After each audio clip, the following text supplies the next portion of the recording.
আজকে আমি তোমাদের সঙ্গে আমার মর্নিং রুটিন শেয়ার করব। আগের দিন যে ড্রাই ফ্রুটস লাড্ডুগুলো বানিয়েছিলাম সেটাই আরনকে সকালবেলা দিয়ে দিয়েছি, সেটা খেয়ে পড়তে বসে গেছে। ওমসোনার এখানে একটা মাখানা আর ওটসের সেরেলাক মতো বানিয়ে আর কি রেখেছিলাম, সেটাই আর কি ওকে দিয়েছি। সকালে মাস্টারমশাইকে চা দিয়েছি, আমরাও একটু চা খেয়েছি। রাত্রের একটু তরকারি ছিল, পনিরের তরকারি। আর ওমসোনাকে দেখো একটু খেজুর দিয়েছিলাম ওর খাবারের মধ্যে। আর এখানে একটুখানি পনির, আগের দিনের পনির আমি ফ্রিজে রেখে দিয়েছিলাম, সেটাই আগে থেকে বের করে রেখেছি। এখানে আরনের টিফিন তৈরি করব।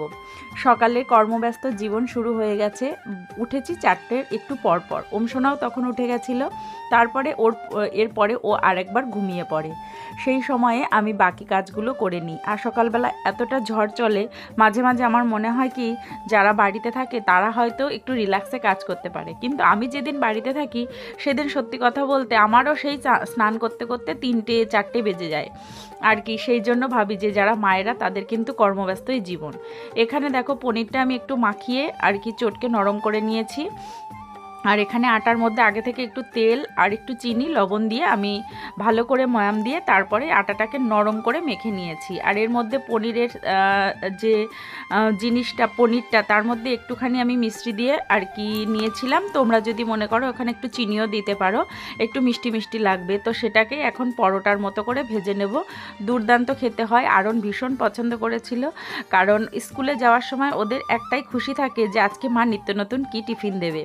স্কুল শিক্ষিকা হওয়ার দরুন আমারও কিন্তু ভীষণ তৎপরতা থাকে যে আমি কখন স্কুলে সঠিক সময়ে পৌঁছাবো। সেই দিক দিয়ে হিসাব করতে গেলে একটা বাচ্চা খেয়ে যাবে কিছু, সেটা তৈরি করা, তারপর টিফিন তৈরি করা, তারপর আমাদের দুবেলার রান্না, আমার উপরে ভীষণ একটা চাপ হয়ে যায়। মাঝে মাঝে আমার মনে হয় আমার কতটা সময় ওমসোনাকে আমি হয়তো সকালে ওকে দিতে পারতাম, কিন্তু সেই সময়টা ওকে দিতে পারি না। এবার খাইয়ে দেবো বাবুকে, উনি আবার হাত দিয়ে তুলে খেলে পরে ওনার পেট ভরে না, সেই জন্য আমারও মন ভরে না। আর তাই জন্য ওকে এখন খাইয়ে দিচ্ছি। আর ডক্টর ওকে বলেছে একটুখানি ঘি খাওয়াতে। অনেকের মায়েরা একটু চিন্তিত থাকে যে বাচ্চা বেশি মোটা হয়ে যাচ্ছে, আমি চিন্তিত যে আমার বাচ্চা রোগাই হয়ে যাচ্ছে যতই খাওয়ানোর চেষ্টা করছি। তবে মোটা রোগাটা অনেকটা জিনগত ব্যাপারে হয়। অনেক মায়েরাই বলে থাকেন যে আমার বাচ্চা হাওয়াই খাচ্ছে তবুও কেন মোটা হয়ে যাচ্ছে। তো দেখো এখানে সকালে আমাদের রান্নায় চলে এসেছি। যেহেতু আজকে পুরোপুরি আমি একা একাই সমস্ত কিছু করছি, সেই জন্য আর কি আমার রান্নাটা তোমরা গ্যাসেই করা দেখতে পারবে। আদারওয়াইজ আমি হচ্ছে কাঠের উনুনে রান্না করি, অনেকে যারা ডেলি ব্লগ দেখো জানো। আর আজকে রান্নাটার জন্য আমি এখানে কয়েকটা আর কি তেলাপিয়া মাছ নিয়েছি। এটা পুকুরের মাছ, একটু ছোট সাইজ। এটা কিন্তু মনোপিয়া মাছ নয়, কারণ মনোপিয়া তোমাদের দাদাভাই বা আমরা কেউই খাই না। আর আমি আজকে গ্যাসে রান্না করছি, সেহেতু বারবার আমাকে বাইরে গিয়ে তরকারি কুটে নিয়ে আসতে হচ্ছে, আবার আরেক জায়গায় গিয়ে মশলা করে আনতে হবে। আমি মিক্সিতে মশলাটা করে নিয়ে আসলাম। সঙ্গে আরেকটা তরকারি হয়েছিল, সব কিছু তোমাদের সঙ্গে শেয়ার করা হয় না।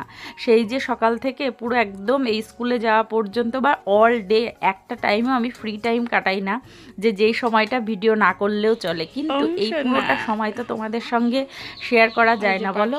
এবার দেখো আমার রান্না টান্না হয়ে গেছে। ওমসোনা ওইদিকে ওর ঠাম্মির কাছে আছে, চাটা খাবো তো দেখি চায়ের মধ্যে মাছি পড়ে গেছে আর কি, আঢাকা ছিল। তো এটা গোলাপ গাছের গোড়ায় দিয়ে দিলাম। আমার গোলাপ গাছে এখন একটা দুটো করে ফুল ফুটছে। আর আজকের আকাশটায় দেখো একদম পরিষ্কার, মা আসছেন আর বেশি দেরি নেই। তো এখন আমি আমার অনেকটা বাসন জমে গেছে ওমসোনার খাওয়া দাওয়া থেকে, চায়ের বাসন, তারপর আরন খেয়ে গেছে, সব বাসনগুলো ধুয়ে নেব। এর মধ্যে তো আরও কতগুলো কাজ করি, সেগুলো তো সব কিছু মানে শেয়ার করাই হয় না। তো যতটুকু আমি ক্যাপচার করতে পেরেছি, তোমরা অনেকেই আর কি জানতে চাও, সেই জন্য অনেকেরই মনে আর কি উৎকণ্ঠা থাকে, সেই জন্য একটুখানি আজকে ভিডিওটা শ্যুট করেছি। তবে যদি তোমাদের মনে হয় যে পুরো ব্লগ তোমরা অল ডে দেখতে চাও, সেইভাবে আমাকে কমেন্ট করো। তবে আমি চেষ্টা করব যে তোমাদের কাছে ওমসোনা কী ধরনের খাবার খায় বা ওমসোনার কিছু গল্প কথা তোমাদের সঙ্গে শেয়ার করতে। কারণ এখন যারা চ্যানেলের সঙ্গে যুক্ত হয়েছে তারা অনেকেই, সবারই করলে একটা পুচকো পাচকা আছে। তো যাই হোক, ওমসোনার এখন 8.5 মাস বয়স। ওর এই বয়সে আমি দেখেছো এতদিন পর্যন্ত আমি ওকে যা যা খাইয়েছি সমস্ত জিনিসই কিন্তু আমি একটা একটা করে ইনগ্রিডিয়েন্টস দিয়েই খাইয়েছি, কোনো কিছুই কিন্তু অনেকগুলো মিক্সড করে খাওয়াইনি। আর ডালের যে সেরেলাকটা দেখিয়েছিলাম ওটাও কিন্তু আমি বিভিন্ন রকম ডাল ওকে আলাদা আলাদা করে খাইয়ে তারপরে আর কি ও একসাথে করে সেরেলাক বানিয়েছিলাম। তো অনেকেই দেখি প্রথমে বাচ্চা সলিড শুরু করলো 6 মাস পরে, পরে অমনি মাখানা চিড়ে আমন্ড তারপরে সব কিছু ভেজে আবার ওটাকে কাঁচা অবস্থাতেই মানে আর কি সেরেলাক্সের মতো খাইয়ে দিচ্ছে। আমি ভেবেই পাই না যে এই বাচ্চাকে 6 মাসের প্রথমে এত কিছু খাওয়ানোর প্রয়োজন আছে। ব্রেস্ট ফিডিং করে ওমসোনা বেশিরভাগ সময়, আমি বাড়ি থাকি না বলে ওকে এটা ওটা খাওয়াতে হয়। তো যাই হোক, যার যেটা আর কি মন আর কি, যে কোনো বাচ্চার ধরন ধারণ, তার বড় হওয়ার ধরন ধারণ একদম তার মা বাবা বা বাড়ির ওপরে নির্ভর করে। প্রত্যেকের বাচ্চা মানুষ করার ধরন আলাদা হয়। আমার বাচ্চা আমি একরকমভাবে মানুষ করছি, খাওয়াচ্ছি, অন্যরা হয়তো অন্যভাবে বাচ্চা মানুষ করে খুশি। তো যার যেটা আর কি মানে মতামত আর কি, সেই বিষয়ে আমি আর কোনো কথা বলতে চাই না। এখানে দেখো তোমাদের সঙ্গে কথা বলতে বলতে আমার বিছানা গুছিয়ে রেখে এসে এবার জামা কাপড় সার্ফ দিতে এসছি। এখনও কিন্তু পর্যন্ত আমার কিন্তু তরকারি আর কি উনুনেই আছে। আমি আর কি সবসময় মাল্টিটাস্কিং করতে পছন্দ করি। সুমনা আমাকে কমেন্ট করেছিলে যে তোমার শাশুড়ি মা নেই, তাই জন্য তোমাকে অনেক কষ্ট করতে হয়। সত্যি আমি তোমার কথাটা জানি। আমার শাশুড়ি তো আমাকে অনেকটাই হেল্প করে। মাঝে মাঝে আমার মনে হয় শাশুড়ি না থাকলে আমারও অনেকটাই প্রবলেম হয়ে যেত। তো দেখো অনেকটা সময় পরে মাছের তরকারিটা নামিয়ে তারপরে ওমসোনাকে কাছে পেয়েছি। প্রায় 9টা বেজে গেছে। তো এই সময় আমার সত্যি মনে হয় মাছের তরকারি নামিয়েছি বলতে মানে গ্যাসটা অফ করে দিয়েছি, কড়াইতেই রেখেছি। আর ওমসোনার জন্য আর কি আপেল সিদ্ধটা আর কি প্রেসারে বসিয়ে দিয়েছি। তো দেখো এখানে ভাত বেড়ে নিচ্ছি সবার জন্য। ওমসোনা যখন আমার কাছে থাকে আমার সত্যি কথা বলতে মনে হয় কি আরেকটু সময় যদি ওকে কাছে পেতাম, আরেকটু সময় কাছে পেতাম। তো দেখো সিদ্ধ মাখাবো দেখি আর কি, লঙ্কা শেষ হয়ে গেছে। তো গাছ থেকে কয়েকটা লঙ্কা তুলে নিয়ে আসলাম। আর ওমসোনার জন্য এখন আমি তৈরি করব হচ্ছে, আমি স্কুলে যাওয়ার পরে তো ওর জন্য খাবার রেডি করে রেখে যাই। এখানে আমি ওর জন্য খিচুড়ি আর কি রান্নার প্রস্তুতি করছি। এখানে 4 রকমের সবজি নিয়েছি।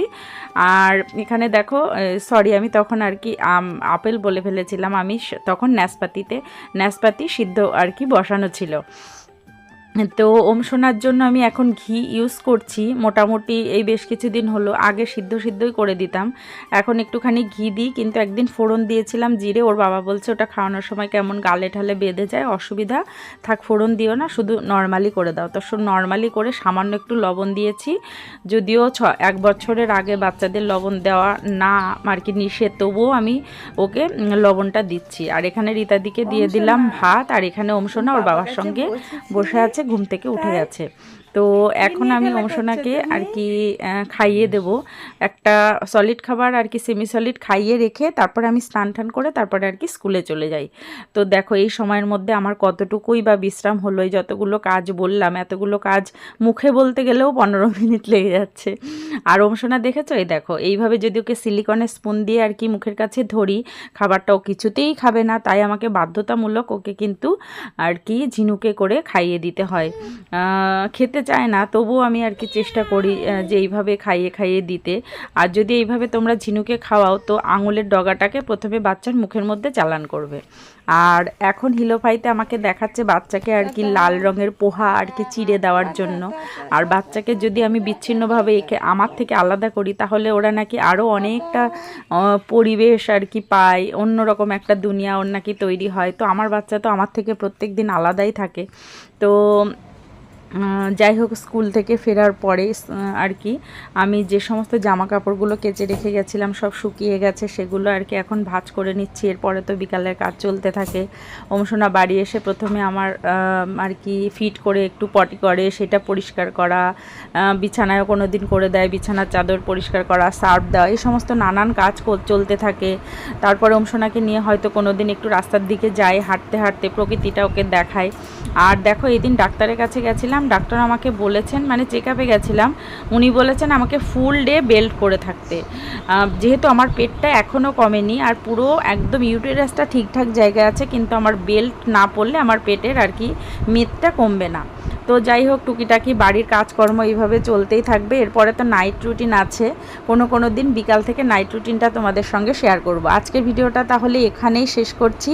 আশা করছি ভিডিওটা তোমাদের ভালো লেগেছে। ভালো লাগলে প্লিজ একটা লাইক করে দিও। আর যদি তুমি চ্যানেলে নতুন হয়ে থাকো তো প্লিজ আমাদের চ্যানেলটাকে সাবস্ক্রাইব করে আমাদের পাশে থাকো। এখন আমি জানি আমার ভিডিও দিতে একটু লেট হয়ে যায়, কারণ স্কুল থেকে ফিরে ওমসোনার এত কিছু করার পরে একটুখানি সময় যদি ওমসোনা ঘুমায় বা অন্য কেউ ওকে কোলে নেয়, সেই সময় আমি ভিডিও এডিটিং করি, তারপরে সেটাকে আপলোড করি। এইসব করতেও তো অনেকটা সময় লাগে। তো যাই হোক, জানি না কতদিন ভিডিও দিতে পারবো, ততদিন তোমরা আমার পাশে থেকো, ভালোবাসা দিও।